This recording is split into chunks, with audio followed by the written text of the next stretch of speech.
Hello and welcome back to another video. Today we will be talking about all the 24 books I read so far this year. So this reading wrap-up will be divided between genres also because some of these books will be or were featured in videos, and because we have 24 books to talk about in this video and some of these books they were or will be featured in videos, I will give talk just a little bit about what the book's about if they were or will be in videos, and then the books that won't be in any other video, I will give you a review for them. So let's start because we have quite a bit of books to talk about. So the first genre we have to talk about is general fiction, and in this section is basically either books that I have read only one genre of this book, or I can pinpoint what the exact genre is, or it is literary fiction. We have 4 books to talk about in this category. We have 5 books to talk about in this category. So the first one is Boy Parts by Eliza Clark, and I ended up giving this book 2.75 stars. This book will be featured in a video, so I won't talk much about it, but basically in Boy Parts we follow this fetish photographer, and she's really famous in this niche photography genre, but otherwise she's working as a bartender in this town in the north of England. I forgot exactly in which area it is, what is the exact city she lives at, but it is the north of England, and the book is written kind of like the dialect of the region or with the accent of that region. And basically in this book we follow this photographer as she kind of spirals and do some not very smart stuff. She does fetish photography, and sometimes she can kind of cross a line with some of the subjects of her photography, and I'll talk more about it in a video soon, so let's leave it at that. The second book in this category is Spells for Forgetting by Adrian Young. This book will also be in a future video. I ended up giving it 3.75 stars, and this book I was wondering if I should put it here in general fiction or if I should put it in speculative fiction, because it is very much of a magical realism. This book takes place in this small island, and we follow 2 characters. They used to be childhood friends and they were childhood lovers, but after something happens, one of the romantic heroes, one of the characters, they need to basically run away from the island, and the book starts again when this character, he needs to go back to the island to bury his mother who recently passed away. He's not really well received on the island because people on the island doesn't really like him, and basically in this book we follow the characters as they found out what really happened in the past and what are the secrets of this island. This island, by the way, the magical realism part comes from the fact that it's kind of like a witchy island. People that live on the island, they seem to have kind of like these witchy powers, and the island, it seems to have life of its own, have a certain power to it, and I'll talk more about it in a future video. So the third book on this list, on this section, is First Like Wings by Ashley Elston, and it is a book won't be in any other video, so let's get a full review for this one. I ended up giving First Like Wings 2 stars because this book is a very hyped up. It is a thriller. There is a lot of hype around it. I heard really good things about it, and we basically follow, I forgot the name of the main character, but she is kind of like a con woman, and she works for this kind of company, for this kind of sketchy contractor who she doesn't really know his name, but he's just known as Mr. Smith, but we don't know if this is his real name or not because she just talks with him through phone calls and letters. So he sends her on this assignment where she's basically meant to pretend to fall in love with this guy. He's kind of like an accountant, but there's more to it, which we find out throughout the thriller.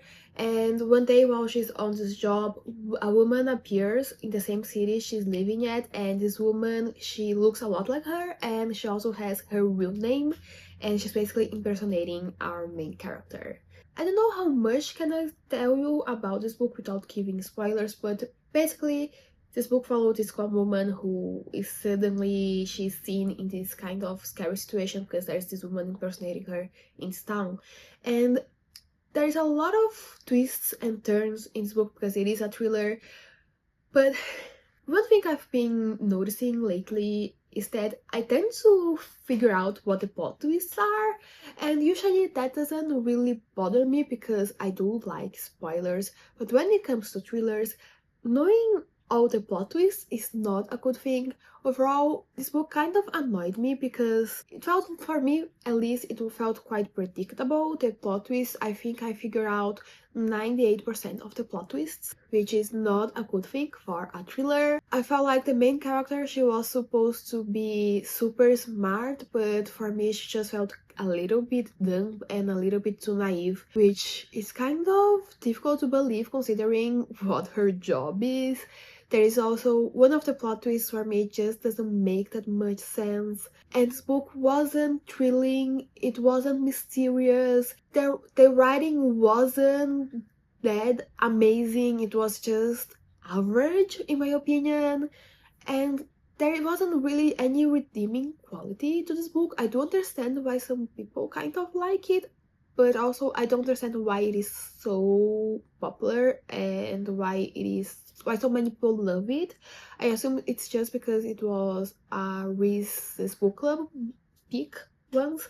In my opinion, it's not that great. It's not that great of a thriller. Also, I think one thing that really bothered me about this book was that the story felt kind of dumbed down, and the way the plot twist would be revealed, felt like it was in kind of like a dumb way. It felt like the author almost felt like her reader would be dumb and wouldn't figure out unless she would use that structure, and ended up giving it 2 stars because, sorry, if I figure out 98% of the plot twists in a thriller and the story is also not thrilling, it doesn't work for me. Now let's move on to the next book in section, and this book is also the first physical book we will talk about in this video because this year I have been kind of trying to focus on reading my Kindle TBR because I have a lot of books on my TBR, and my physical TBR is easy to remember what I have in it because it's right in front of me.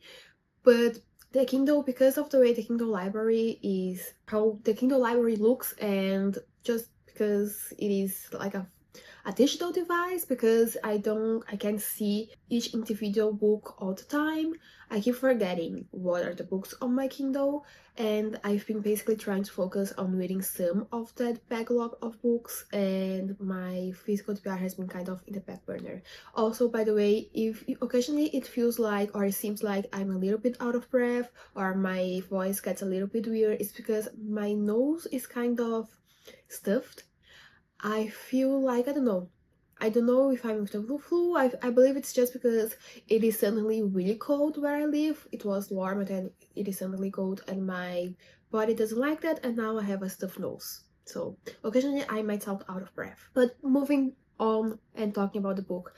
The next book on this section is The Days at the Morisaki Bookshop by, I don't know exactly how to pronounce this author's name, by the way, because it's Japanese and I don't speak Japanese.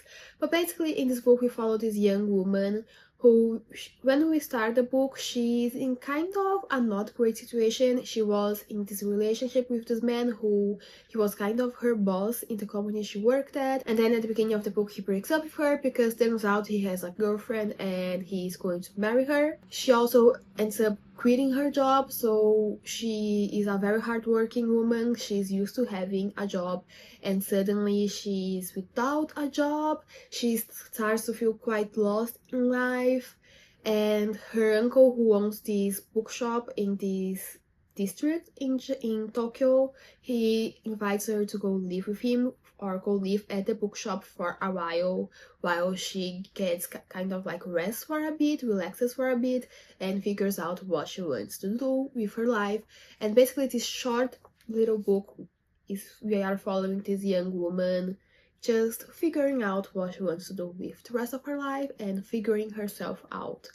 And this is definitely more of like a cozy fiction, and I don't have much to say about it except that it is a cozy fiction, and I feel like if you are feeling lost in life, if you kind of, this book kind of reminds me of the song Vienna, And if you're feeling kind of a situation where the Song of Vienna is really relating it to you, I do recommend reading this book. It's just really cozy. It's also a short book, so you can pick one day and sit down and just read it all at once, or just read it. Take your time with the book. And that's all I have to say about this book. I ended up giving it 4 stars, and it's just a cozy little fiction. By the way, if I keep looking down, it's because I have my notebook with my notes and my ratings for the book here. So yes, this is the Murasaki bookshop. This was not the first physical book I read this year, but the first physical book in the section. The next book in the section is also a physical book, and it is actually also not fiction, it is non-fiction, but because I only have one non-fiction to talk about in this video, I will just add to the section. I feel like it won't cause any harm, right? But basically, I read In the Margins by Elena Ferrante. This is a collection of 4 essays by Ferrante where she explores the joys and her process when it comes to reading and writing, and I will talk more about it in a future video, so I'll leave it at that. But all I have to say in this one is that if you like Ferrante and if you like writing, I do recommend reading this book. Now to the next section in this video, and also this will be the longest section because this is the genre I read the most this year, and it is romance or rom-coms because I do love a good rom-com.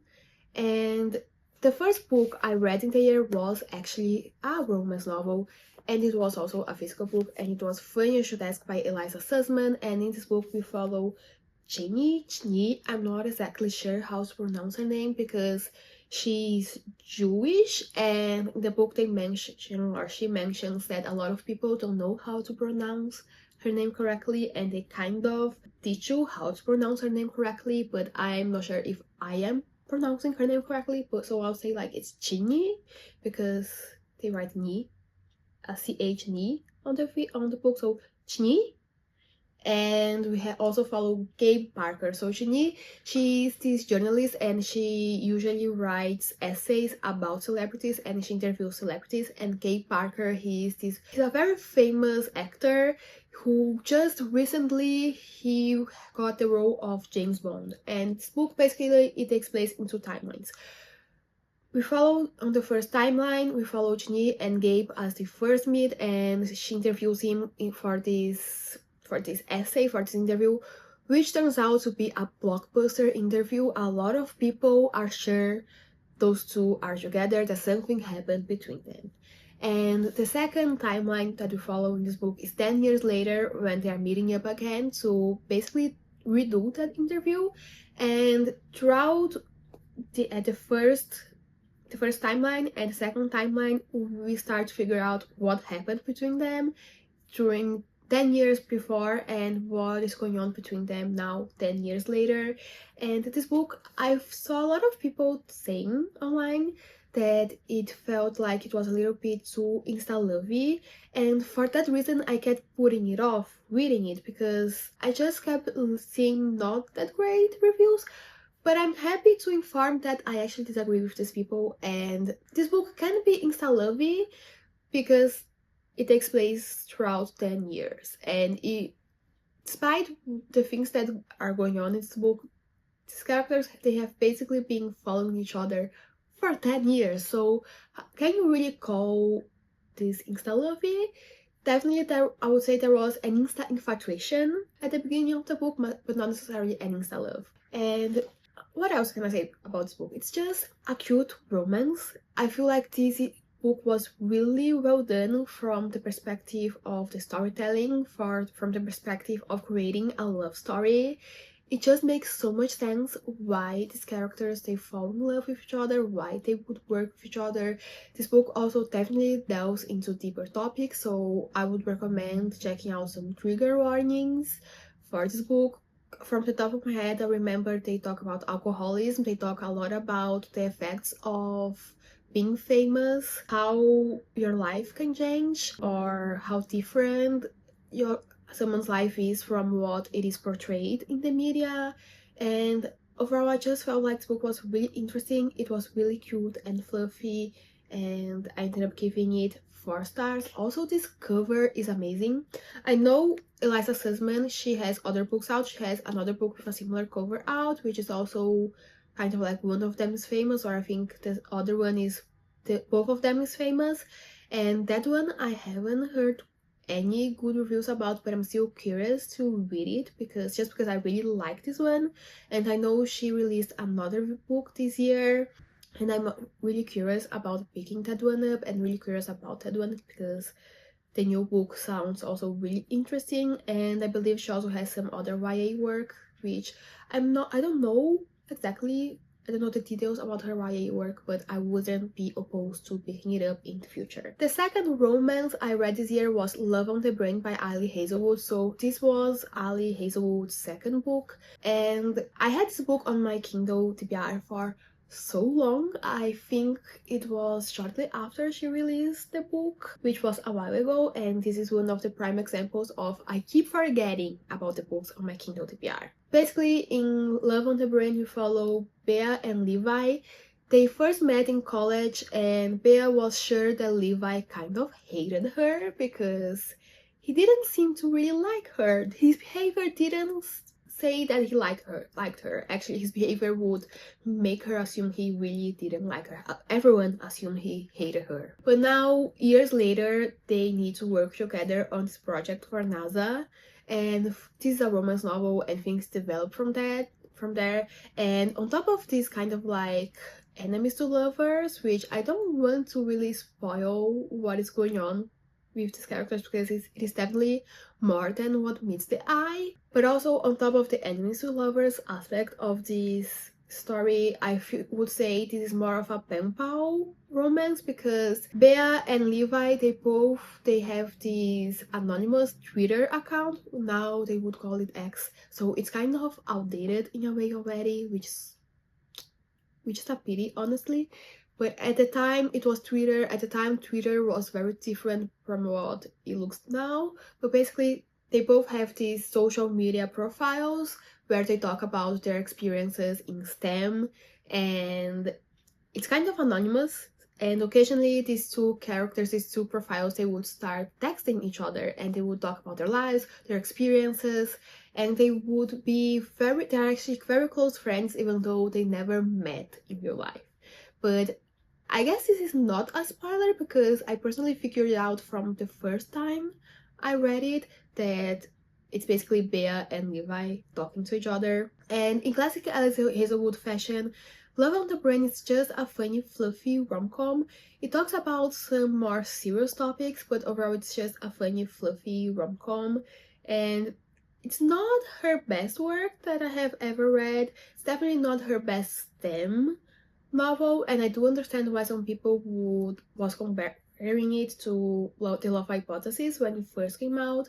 But overall, I would say it's just a fun, cute, fluffy rom-com. It's a great palate cleanser if you're looking for one. And yes, that's basically everything I have to say about this book because it's just fluffy and fun. Moving on to the next book, it is Wrong Text to Write Love by Claudia Burgoa, and this is a book I got for free on Kindle, and I went to see it later now to see if it was still for free. It is not for free, and I don't recommend you to pay for this book or even get it if it is for free again. But basically in Wrong Text to Write Love, we follow these two characters. I don't remember their names, which is a testament to this book, but basically we have an influencer and we have this guy who there's a plot twist about him, which in my opinion it's not believable at all considering his behavior, but there's a plot twist about him. So basically our influencer, Girly, she also has this book deal, which she doesn't really love. She has released some books in the past. They were all bestsellers, but her new book, the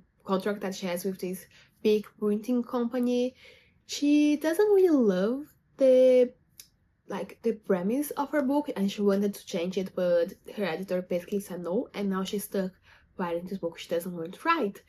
And on top of that, she doesn't really have somewhere to live because she recently broke up with her longtime boyfriend and she is now looking for a new place to live. She ends up moving to Denver, Colorado because her family is from there. But the thing is, And that's where things get like infuriated. One of the things that infuriates me about this book. But basically, she can't really afford much at the moment. She is kind of like a Scrooge in a way. She isn't a big spender by any means, but she can't really afford much right now. So her manager, she basically she asks for a favor with a friend who lets her basically sublet his fancy apartment for not very much. It's basically more of a symbolic rent kind of situation. And then the hero, he's the brother of the owner of this apartment, and also he's her neighbor now, and he's kind of grumpy, she's kind of sunshiny, and there are many things about this book that infuriates me, and none of them have something to do with the fact that this book was written in 2016, and it feels like it was written in 2016 just because of the sheer amount of hashtags that shows up on the text. But one of the main things that infuriates me about this book is that it feels like the author did absolutely no research about influencer and influencer culture, because our influencer girlish has not one but 75 million followers, so she's quite a big influencer, especially in 2016. 75 million followers. Our girl is a very big influencer. She's supposed to be very famous. She's supposed to be going to the fancy events, and she's supposed to have millions of dollars, especially considering she's always working. She has a lot of brand deals. She has multiple best-selling books. You would assume she's like super wealthy, but somehow in the book she's supposed to not be that well off financially, because apparently she loaned a lot of money to her brother. But then this just adds to my confusion, because the author did absolutely no research about influencer culture and how much money these really big influencers can make, especially if they are doing as much work as our heroine is doing. Or is our heroine just playing incredibly stupid, and she has done some incredibly stupid financial decisions, and also she has absolutely zero financial literacy and she doesn't realize what is going on, and also she reads absolutely none of her contracts, so she doesn't realize what is going on, because she just feels stupid just from like how the book starts. She just feels plain stupid. And again, the hero, the plot twist about him just makes zero sense in my opinion. And then even if you look from the romance perspective, it makes zero sense, because they're basically bickering one day and suddenly the next day he's in love with her. And it isn't even that playful bickering, they are full-on bickering and fighting. And it just feels too insta-lovey, and the romance just doesn't, there's no build-up, there's no tension.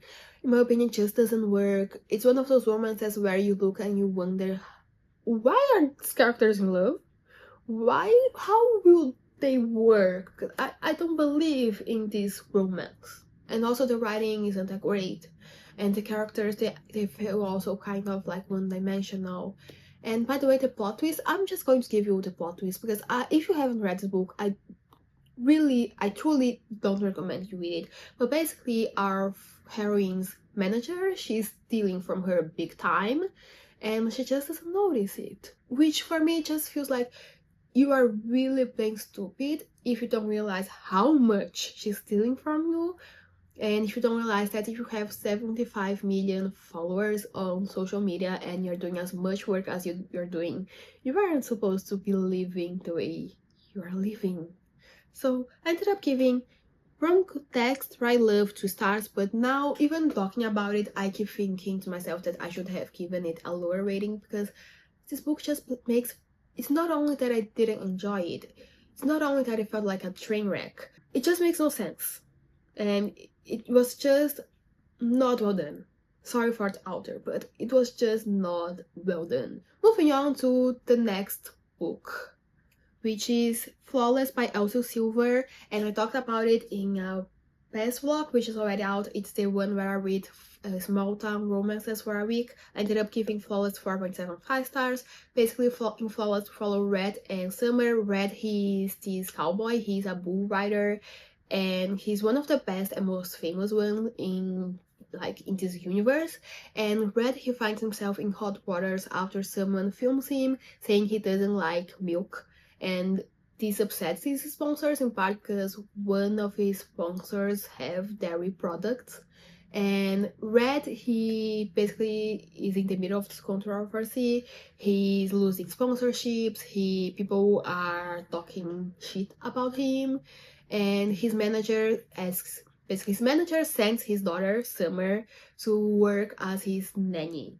They do the management side of his career, but also the PR side of his career, and she's basically his PR nanny, and she's there to make sure he doesn't say any more stupid things in front of a camera. The story basically grows from there. They spend a summer together, and it's a romance novel. You can figure out what happens.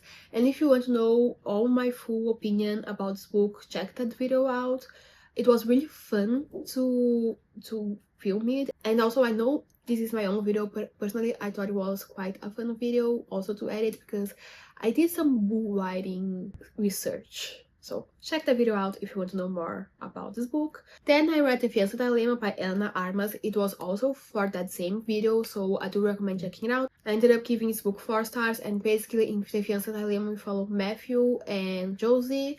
Josie, she's the mayor of this very tiny town, and she and Matthew, they basically strike this deal where he's pretending to be her fake fiancé because there is some PR situation going on. So if you want to know the full story, check that video out as well. Moving on, the next book I read, the next romance novel that I read was Love Like Water by Dee Malone. This book will be in a video that I believe will be coming out soonish. Not this month, I think the next month, just from what I have, like, because I have quite a bit of videos that I forgot to edit and I need to edit them, and they need to be published before this one. So not this month, but the next one will be coming out with a video with this, where I talk about this book, Love Like Water. This was another book that I got for free on Kindle. I ended up giving it 2 stars, not that great, the romance doesn't make much sense. I'll just talk more about it in that other video. Then I read How to End a Love Story by Yulin Guang, and I also gave it 4 stars. I believe it will be in the same video, or if not in the same video, in the other one, but or not in the other one, but the one next to it. It's the same concept, but it is just in another part, if it makes sense. But basically in How to End a Love Story, we follow 2 screenwriters. They used to go to high school together, and our hero, Brent, he accidentally runs over and kills the heroine's, Helen is her name. He kills Helen's sister. Helen, basically, she committed suicide by jumping in front of Grant's car. And in this book we follow, it's years later, and Helen, she's a best-selling author of a YA series, and they are turning her book series into a TV show, and Grant is one of the screenwriters. And in this book we follow kind of the aftermath of what happened to our characters. How do these characters feel after such a traumatic incident? Also, there are family situations going on because of what happened. But basically the main story is that Helen and Grant, they start to fall for each other, and the complicated feelings that comes with that. So I'll talk more about it in the other video, which I also believe will be coming out not this month, but the next one. So How to End a Love Story, this is definitely a 4 stars. Another book I read in the romance section, and definitely this is one of my favorite romances I read this year, and it is Practice Makes Perfect by Sarah Adams, and I ended up giving this book 5 stars. The Practice Makes Perfect, it's technically the second book in the Running Rome series, which is a series of interconnected standalone romance novels that all take place in the small town of Rome, Kentucky. I'm going to be honest, at first I said I wasn't going to read Running Rome because the premise I didn't necessarily love it, but also the cover is orange, and if you watch some of my previous videos, you probably know that I have beef with orange book covers. But now, after reading this book, I'm considering going back and reading Running Rome. But basically, in Practice Makes Perfect, we follow our 2 main characters. Oh my god, I forgot her name. I forgot the heroine's name right now. I'm completely blanking it. And because I read it on Kindle, I can't go to the back of the book and figure out what her name is. Annie. Her name is Annie because they call her Anna Banana. And you have Annie and you have Will. So Annie, she's known as the good girl in her town, and she has trouble dating because she has social anxiety and she's always very awkward. And because of her reputation, everybody just sees her as the cute small town girl. And then you have Will. He's the bodyguard from the female main character in Ren Rome, and he's back in town, staying there for a while. And the female main character is, I believe her name is Skylar, something like that. But basically, his boss, who is also Annie's sister-in-law, she kind of tries to convince him to become Annie's dating coach. Will ends up agreeing, and in this book we follow as Will tries to coach Annie in dating and being less awkward in dates and feeling more comfortable in her own skin, so she is less awkward in dates. And it is a romance novel, so you can figure out what happens. And this book, it's just, if you like fluffy romances, this is a must read because this book is just the cutest, fluffiest little romance. It's just so adorable, it's just so funny, it's incredibly funny, and it's cute, and I love the characters. I love the characters individually, I love the characters together. It's one of those romances where it just makes so much sense why they work together and why they would fall in love with each other, and you just believe it. And the writing is just so it's a really good writing for a romance novel, and I don't know what else to say. It's just so one of those amazing books. It's one of my new favorite romances ever, which is something to say considering how much of this genre I have read in the past years. But it is just so amazing. I read it on my Kindle, as I said before. I now want to get it a physical copy just because it's just so cute and amazing, and I ended up giving it 5 stars. I'm very excited to read Back, Borrow, or Steal, but I'm going to be honest, I'm leaving it for a rainy day, because if it is as close to as good as it is Practice Makes Perfect, I will love Back, Borrow, or Steal, but my nose is stuffing again, which means saying words, it's getting kind of difficult. But Practice Makes Perfect, it's just so cute and amazing, and I love these characters. And it's just so cute and amazing, and I love these characters. I love their story, and I kind of already want to reread it. And this is a testament for the book, how amazing it is, that I already want to reread it, even though I have a massive TBR. Let's move on to the next romance novel that I read, and this one's story is very different. So I read The Honeymooners by Christina Lauren because I saw a lot of people talking about it. Apparently it is a very popular romance novel, and I was very curious about it. And now I'm still curious about why do people love Christina Lauren so much. I want to read another book by these authors because Christina Lauren is 2 authors and they write together, but I want to read another book by these authors just because I want to understand the hype. Because in The Honeymooners, we follow 2 characters. Did I forget their names again? I did forget their names. But basically, she is the sister of the bride and he's the brother of the groom. And these 2 characters, they don't get along. They are always fighting. But during the wedding reception, everyone gets food poisoning except these 2. So they don't lose, in order for them not to lose their plane tickets, but in order for them not to lose their honeymoon, the siblings decide to send these 2 together to their honeymoon, and the catch is the 2 enemies, they need to pretend they are a happy married couple during this trip, and ended up getting into some situations. And this is a romance novel, and you can figure out what will happen. But basically, I really didn't like this book. It was fine until this 3rd act conflict. It just felt like kind of unseasoned American food, because these authors are American, but it felt fine. It was okay, nothing special. But then there was the 3rd act conflict, and it was just atrocious. I kept putting myself in the place of our heroine, and really, she just should never have gotten back with the guy.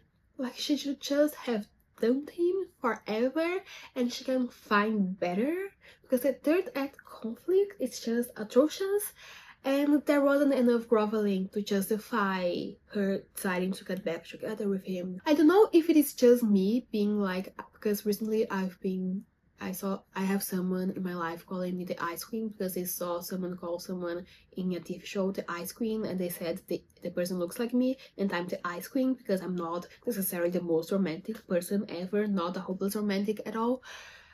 But I don't think this is like a nice queen situation. This is just atrocious. The third act conflict was just atrocious. If someone does this to you, don't get back together with that man. You can find better, okay? Now so I forgot to give you my rating. I ended up giving The Honeymooners 2 stars. Now to the next romance novel that I read, which this one was a little bit better. So I read Power Play by Chelsea Curtle. This is technically the second book in a series, the DC Stars series, which is a series of interconnected standalone hockey romances. And the first book in the series, which I forgot the name exactly, I think it's Power Play or something like that, or The Face Off. I think it might be The Face Off, but I haven't read that one just because the concept, I understand why some people will love it. Personally, for me, the concept for the first book in the series just wouldn't work for me. I would be too scared and anxious that our female main character would end up getting injured in that book, so I just skipped the second book in the series. But basically in this book we follow, I forgot the hero's name, I'm forgetting the names of characters in this video, this whole video, I keep forgetting their names. But basically we have followed Piper and the goalie from the team, and Piper, she's the ringside reporter, and the goalie, he's very grumpy. It's a Grumpy Sunshine novel. But basically at the beginning of the book, Piper, she has recently divorced her not very great ex-husband, and she left that relationship feeling kind of inexperienced in dating. So she's also very self-conscious about it, and she doesn't love the situation, and she's like, she doesn't feel confident enough to go back into the dating world and admit that she was married for so long and she's very inexperienced. And so she goes and she talks with the goalie because they are kind of like, they're kind of friends, reluctant friends, and they kind of like their dating ethos. How can I say it?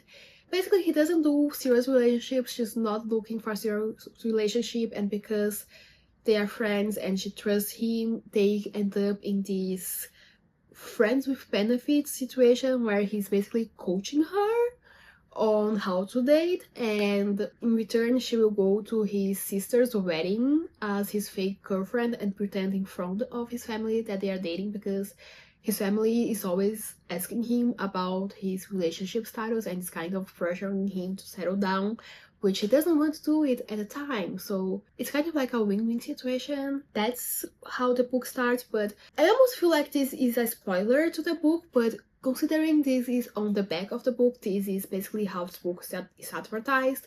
It isn't really a spoiler, but our two main characters, they go to Vegas, their parents are eloping, and they go out with their friends, and they ended up drinking a little bit too much, and they wake up the next day married to each other. And so this book's also in some ways a marriage of convenience. And basically this is it's a fluffy romance, and if you like smutty book, you might really like this one, because this book is incredibly smutty.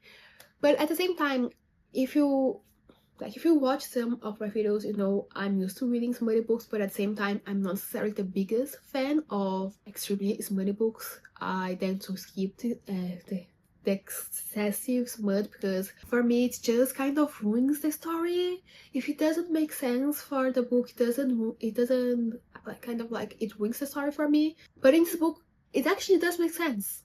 It is excessively smutty, but not in a way that bothered me, just because it actually makes sense for what is going on in the story, and every single scene adds something to the story. And also this book's just so funny, it's fluffy. And another thing that I almost forgot to say, but I can't finish talking about this book without saying it. The author writes an author's note at the beginning of the book, and the author's note, it's just so incredible. I love the author's note, and I want to read more books by this author, not only because I really enjoyed reading Power Play, but just from the author's note, simply from the author's note, which was so incredible. But basically, I feel like this review is kind of confusing, but I ended up giving Power Play 4.75 stars.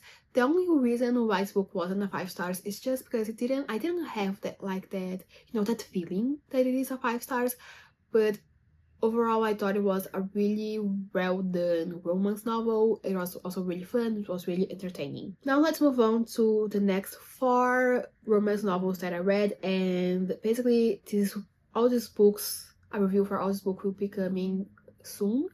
But I read Heartless, Powerless, Reckless, and Hopeless by Otto Silver. These are all the 4 remaining books in the Chestnut Spring series, so I read the whole series. And I gave Heartless 4 stars, Powerless 3.75 stars, Reckless 4.5 stars, and Hopeless to 4.25 stars. I'll leave all the details about this book for the review of the series review. The next section is classics, and I feel like my diction is a little bit better. Don't love seasonal allergies. I'm not sure. I'm like feeling like self-conscious that you might not be able to understand me in the previous sections just because I feel like I'm talking with a potato in my mouth because my seasonal allergies. But basically this section I think will be quite fast because I only have 2 classics to talk about, which I feel like it's kind of not very common for me. I do love my classics, but this year it has been a little bit different because I guess I just haven't picked up the right classics. So the first book in this section is The Awakening by Kate Chopin, and in this book, which is quite a short book, we follow this young woman who lives in the south of the USA in the, I think it's 1800s, 1700s or 1800s. I believe she lives in Louisiana, and she basically has the perfect life. She married a wealthy husband, she lives in a great house, she has the perfect children, but she's not very happy with her life.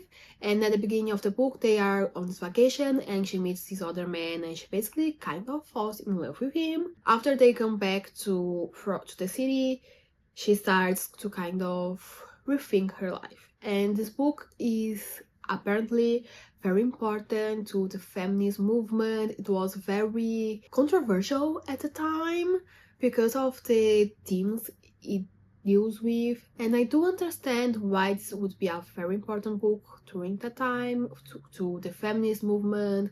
I understand why this book would be very controversial. I understand why this book is very important to literature. I just didn't like it. I just felt like it was so boring, and it felt like it was longer than it actually was. And yeah, for me The Awakening was just a quite boring book. I ended up giving it 3 stars because from like a craft point of view, I really enjoyed it. I like the writing, I like the storytelling. From an entertainment point of view, I just didn't like it. I kept reading one chapter and falling asleep.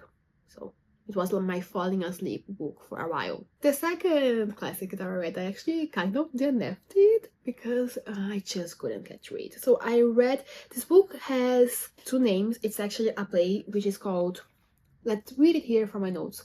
The Power of Darkness, or also known as Or If a Claw, is called The Bird by Leo Tolstoy, and it's basically a play that follows this young woman who is married to this man who he's kind of grumpy, he's not a very nice person, and she's kind of having an affair with the farmhand, and the book basically, this play basically goes on from there. I have kind of a love-hate situation with Russian classics. The love is that they are really well written, the craft is impeccable. The hate is because they are very sad. They make me depressed, and I don't like reading books to feel depressed. And I didn't have it around 50% mark because I don't know how to explain. I just was feeling kind of an agony reading this book.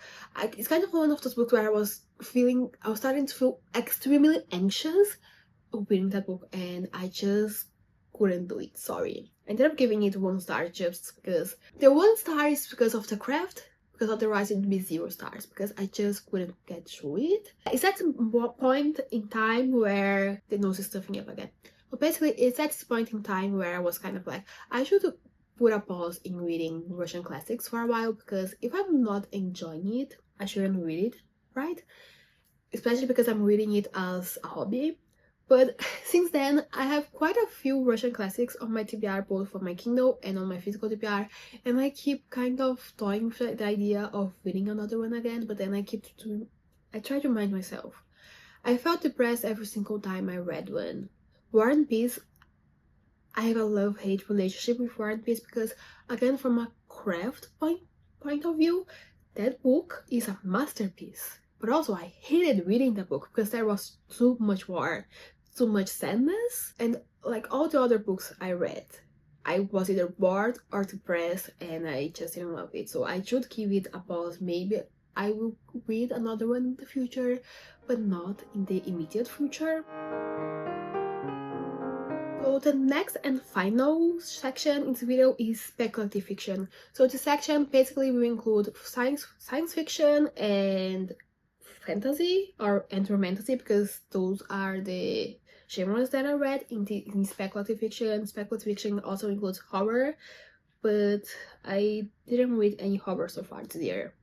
But the first book section is Sea of Tranquility by Emily St. John Mandel, and this is kind of like time traveling sci-fi book. It takes place in multiple different timelines, and basically in the 1800s, I think it's 1800s. But basically a very long time ago in Vancouver, there is this something weird happens, and then years later something weird happens again in this very same place, and then years later something weird happens again. And this book's basically we are trying to figure out what is going on, and I can't say much about this book without giving you spoilers for it, so just trust me when I say this is a really good sci-fi. If you like time travel, if you like kind of more of a literary sci-fi, because I don't know how to explain it. It's not necessarily like an action-packed sci-fi, it's more of like a literary sci-fi. You're unraveling the mystery. And I ended up giving this book 4 stars. I feel like I could talk more about it, but I fear that if I talk more about it, I'll give you spoilers, because I start a sentence and I'm already like thinking, oh my god, I'm going to give spoilers. But I even highlighted some parts, and if you know me, I'm not a big highlighter of books, but there is this quote that I need to read to you, because I feel like this quote, yes, it's a sci-fi book, but this quote is so relevant for everyone. Well, not everyone, but a lot of people these days, a lot of people on the internet these days, and it is: everything offended Jessica, which is inevitable when you move through this world in search of offense. And that's something I relate to a lot, because I feel a lot of people, again, not all people, but there are quite a few of people, and those are the loud ones, that they love to find offense in absolutely anything. So I needed to highlight that sentence. So now let's move on to the second book in this section, and that is The Bridge Kingdom by Daniel Jensen. And this is a romantasy, and this is the first book in a romantasy series. And again, this book will be, I'll talk about this book more in a future video, so I'll leave it my review for that. But basically in this book we follow Lara, and I think it's Aaron, but she's the princess of this kingdom and he's the king of this rival kingdom, and they're supposed to get married to each other to make peace between the kingdom. But in reality, Lara is being sent to the Bridge Kingdom, the Aaron's kingdom, to be a spy and find a way to take over the country, and basically to take over the country. She's a spy. I wanted to read a good romantasy, get into the romantasy genre. I ended up giving The Bridge Kingdom 3.5 stars. For me, it was very meh, and I'll talk more about it in the video. But I will say this in this video. If you have a good romantasy suggestion, recommendation, please let me know, because I want to understand the hype around this genre. I do have some on my TBR, but I'm looking for a good one that does the romance really well and does the fantasy really well, because I just want a really good book. So moving on to the third and final book for this video, for this wrap up, and it is Hotel Magnifique by Amy J. Taylor, and this book will also be in a future video. I ended up giving it 3 stars. In this book we follow this magical hotel, which it kind of travels around the world, and then we have these 2 sisters who get a job at this hotel, and we are basically the story we follow them unraveling the mysteries surrounding the hotel, and there is some adventure, there's a little bit of romance. This is a young adult fantasy, by the way, and I'll talk more about it in the future video because I feel like I had quite a bit to talk about this book. So, but I ended up giving it 3 stars, and that's it for this video. I feel like my voice is already giving up on me. I feel like it's the allergies. Also, I need water, and it's the allergies. But if you like this video, please consider leaving a like and subscribe to the channel. If you have any book recommendations that you think I should read it, maybe this year, maybe next year, please let me know in the comments. I'm always open to book recommendations. I read basically anything, as you can tell, so I would accept book recommendations if you have any, or if there's any book you know is on my TBR and you would love me to prioritize. I'm feeling kind of lost in terms of reading, so I do accept those suggestions. But let's just end this video. So I hope to see you in the next video. Yeah, video coming up very, very soon. And yes, bye.